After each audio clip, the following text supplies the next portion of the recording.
desde que hablamos la última vez, creo que fue cercano, antes del 9 de enero, y bueno, ya hemos visto todo lo que ha pasado en Venezuela. ¿Cuál es tu percepción ahora con la situación de Venezuela después de lo que ocurrió el 9 de enero? Pues es que como habíamos cifrado tantas esperanzas en que pasara algo, el algo siempre sabemos que ellos no se iban a ir, es decir, la mafia no se va a ir por su propio pie. Pensábamos que iba a haber una presión enorme de Estados Unidos, algo. Y como Donald Trump nos está sorprendiendo cada día con algo distinto, porque lo que ocurrió el otro día en la Casa Blanca con Zelensky, pues nos dejó a todos asombrados. Y yo haría un paralelismo, si te parece, entre... Yo escuché obviamente esa intervención completa, Zelensky con Vance y con Trump, y Marco Rubio también estaba presente, y luego haré un paralelismo con la entrevista que le hizo el hijo de Trump a María Corina Machado, que también pues, la vi completa, obviamente.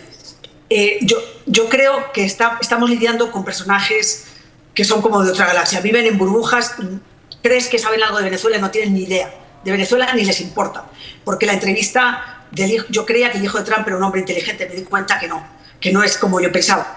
De pronto es que yo no había visto algún discurso hace 4 años cuando su padre, en la campaña de su papá, pensé, bueno, a lo mejor tiene, es decir, a mí no me gusta Trump, pero pensé, bueno, este hombre puede ser más inteligente, tendrá más neuronas.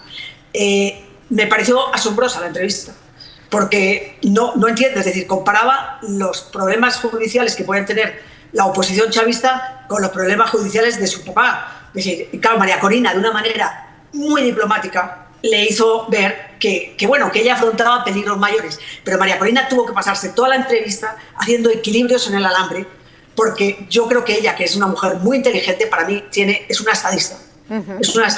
Para mí es que tiene condición de eso. Ella debe ser consciente de que esto es mucho, ellos gobiernan mucho con las vísceras. Es decir, no son bobos, saben para dónde van, pero también hay una parte importante de visceralidad y que son más pro Putin que otra cosa. Entonces, finalmente, Venezuela les interesa hasta un punto, pero no tanto. No conocen la realidad. Es que fue increíble, es que no conocía. Es que aunque sea como... Él no es periodista, pero tú te enteras algo, conoces más a la persona que vas a entrevistar, pero él ni siquiera hizo esa tarea. Pero yo creo que María Corina lo entendió y de una manera elegante pues le hacía ver que no eran comparables. Y ahí es cuando le anunció, como ustedes saben muy bien, lo de las sanciones del petróleo. Entonces, eso comparado con lo de Zelensky, ¿cuál es la diferencia? Claro, Zelensky, eso era en directo, y Zelensky era ante todo el mundo, y Zelensky tenía que ver también por su gente, y no dejarse humillar. Entonces, ¿qué es lo que no veo yo? ¿Cómo le interesa, qué le interesa a Trump de Venezuela? Yo pienso que quizá le faltó solamente decirle a María Corina, porque le decía, ¿qué gana Estados Unidos, el contribuyente americano, si ayuda a Venezuela? Pues María Corina les puso unas razones, pero yo creo que la principal razón que le podría poner es que en el momento en que estos cleptómanos salgan del poder, estos criminales salgan del poder, los venezolanos vuelven. Se ahorraría todos los vuelos de deportación, porque el 90% volvería a su país. ¿Qué pasa? Que en ese tablero tan complicado también está Rusia. Entonces, en un momento dado, tú puedes pensar, bueno, Venezuela puede ser una ficha de transacción con Ucrania, pero Donald Trump en ese encuentro con Zelensky le dejó a Zelensky al pie de los caballos, porque tú negocias, ¿qué negocias? Estás diciendo, usted no tiene ya cartas que negociar, es decir, estás vendiendo. No sé qué negociación es, porque si tú negocias con dureza, podrías haber hecho un cambio. Bueno, yo le ayudo con esto, rebajo algo en Ucrania, le dejo que se quede, no sé, yo no permitiría que se quedara ahí con 1 milímetro de territorio, pero digamos que negocias algo y pones en el campo de la negociación, metes a Venezuela, pero así no veo qué posible negociación, no veo qué interés puede tener Rusia en soltar Venezuela, si a Trump tampoco le importa. Es decir, yo sigo manteniendo, como decía María Corina, la esperanza de que este hombre acaba de llegar. Y también sigo manteniendo una mínima esperanza con Rubio, porque durante toda la rueda de prensa esa tan inverosímil, él se estuvo callado. Efectivamente. Esta señora creo que es española, pero yo personalmente no la conocía. Ha dicho un poco lo que veníamos diciendo por aquí, que efectivamente ese paralelismo entre Ucrania y Venezuela, pues eso, al final da un poco la impresión de que decía ella, dice que va a ganar Estados Unidos con la liberación de Venezuela. Hombre, pues no tener un país en tu continente con tanta represión política y una dictadura de la que te libras, y un buen tanto de manera internacional al liberar efectivamente a un país de Nicolás Maduro y sus secuaces. Y aquí todos podemos mantener la esperanza que queramos, ¿eh? Lo que pasa es que vemos cosas y evidentemente no somos ajenos. Yo no puedo poner toda mi confianza en un líder político que estoy viendo cómo está actuando y que digo, ostras, es que la liberación de Venezuela tiene un precio. Esto no era lo que se estaba diciendo. Esto no era para lo que se han comprometido algunos senadores republicanos como Marco Rubio o María Elvira Salazar. Ellos están realmente comprometidos, pero claro, la última palabra la tiene Donald Trump. Incluso vemos aquí una persona que pertenece un poco a la misma galaxia. No, galaxia no. A la misma cuerda que Donald Trump, y dice que él se encuentra en otra galaxia. Y sí, hace falta un poquito más de formación sobre Venezuela, de entender qué es lo que pasa allí. No esperaba yo una entrevista así en la Catuar, ¿eh? Así que felicidades, Jessica Vallenilla. Vamos a seguir. Es una entrevista un poquito larga, os pido que os quedéis porque es muy interesante. El rostro, yo no soy analista del lenguaje ni mucho menos, pero era como, yo no puedo creer que esto esté pasando. Y él estuvo callado, es decir, cuando la gente le adjudica cosas, no.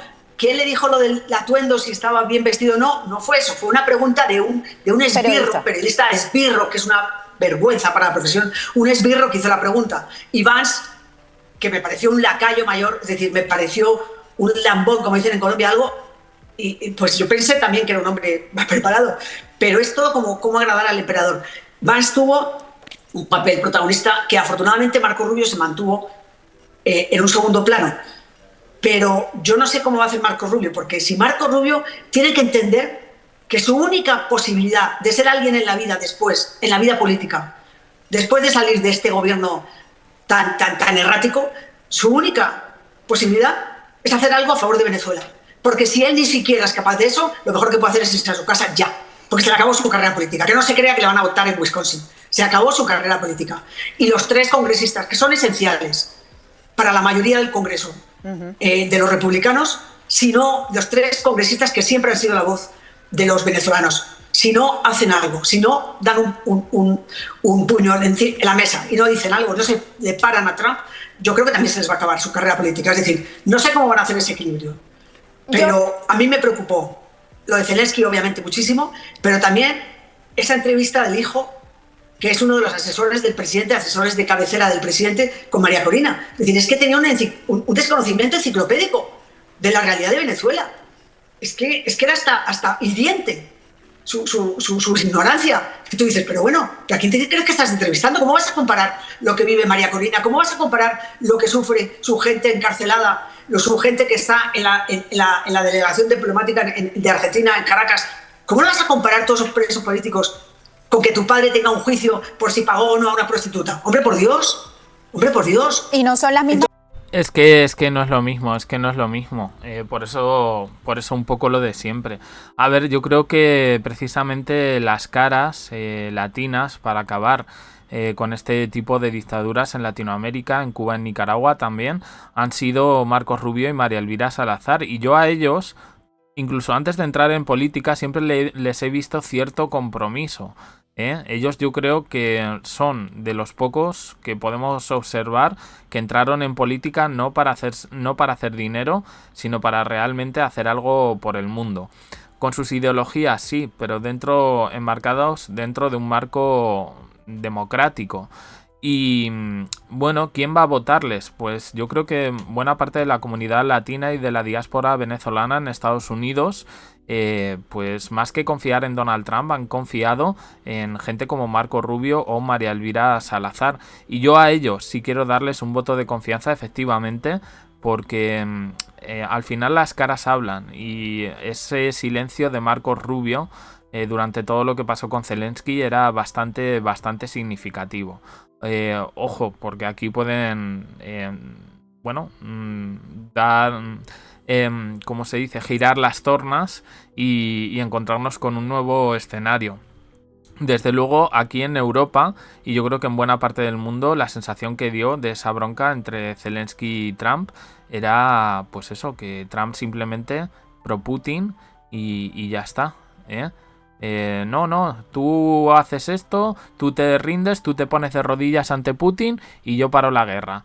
Uf, pues no, porque esas técnicas, además, ese matonismo, yo creo que no se ha entendido. Espero que los que asesoren en tema de comunicación a Trump tengan un poquito claro que esas cosas no se pueden hacer, porque incluso si todo esto además ha venido criticado por gente que coincide contigo en tus ideas, pues a lo mejor debemos pensar que se ha hecho algo mal.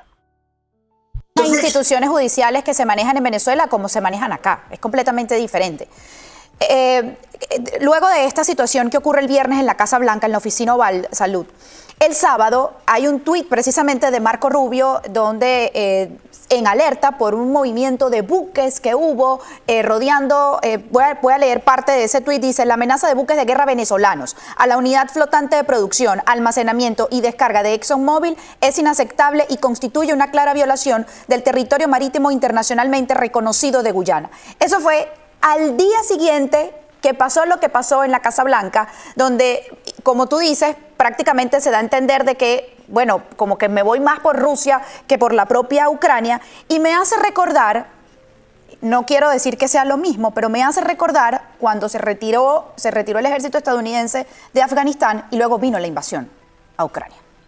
Claro, pero es que Afganistán no tiene nada, es decir, la importancia de Afganistán es minúscula comparado con la importancia de Ucrania y de la Unión Europea. Es que Trump se ha puesto al lado de Putin, en contra de Europa. Es que lo que es... pero ten en cuenta que yo no vi nada, por ejemplo, en la entrevista, María Corina metía el tema, pero este ignorante del hijo no conoce cuáles son los tentáculos de Venezuela, del régimen de Maduro, de la dictadura con Irán, con Rusia. Es decir, ¿cómo puedes tener, como decía, al otro lado? Es que estás al lado de Estados Unidos y tienes aquí un pie, pero como ahora está puesto al lado de Putin, pues a lo mejor ya no lo ve como una amenaza. Entonces no sé qué moneda de cambio va a ser para Putin, para Trump, Venezuela. ¿Por qué le va a interesar intervenir en Venezuela? En un momento dado el hijo parecía que sí, que bueno, que vamos a poner esta sanción, pero quedan 6 meses para que se ponga en práctica. Y Trump es impredecible y no sabemos si lo van a dejar o no. Es decir, es clave que esa sanción exista, es clave para que no tengan todos esos millones para robárselos.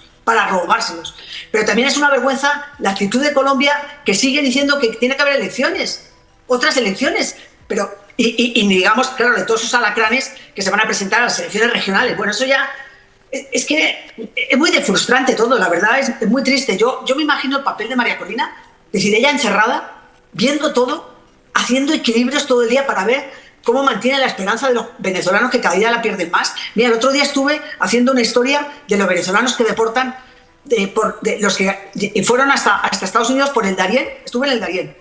Cómo se los están devolviendo desde México. Qué mal se está portando México. Cómo los humillan, me contaban.